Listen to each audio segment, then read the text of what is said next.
corto tiempo que estamos con el cuerpo técnico, con el profe, estamos haciendo un trabajo muy bueno, muy positivo. En los últimos 4 años yo creo que ahora es cuando mejor nos estamos sintiendo. El grupo está de la mejor manera posible. Nosotros día a día vamos al máximo y tratamos de estar a tope para el partido contra Argentina. Los resultados no se nos están dando, pero para eso hay tiempo todavía en este partido para demostrar todo lo que tenemos. Sabemos que el rival es muy difícil por todas las cualidades que tienen, los jugadores que tienen, y nosotros a lo que apelamos es al equipo, a estar juntos, a luchar juntos y por qué no tratar de sorprender. Para mí personalmente prefiero jugar directo contra Argentina. Ahí sabemos dónde estamos, o nos dan un baldazo frío, una cachetada para despertarnos y saber dónde estamos, o dar la sorpresa y de ahí arrancar para arriba.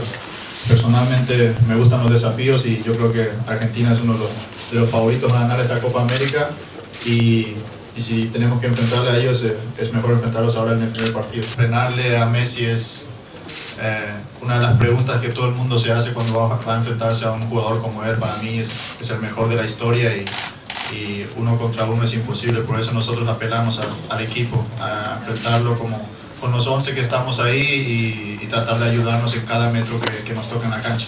Que Paraguay no está pasando por un momento bueno, pero este es un nuevo desafío, ¿no? Es un cuerpo técnico que está empezando nuevamente un proceso, y creo que hoy día el plantel se siente muy motivado, con muchas ganas de dar la sorpresa en esta Copa América, y creo que eso depende absolutamente de nosotros, ¿no? De lo que podamos hacer. Pero sabemos que el arranque de esta Copa América es muy bueno.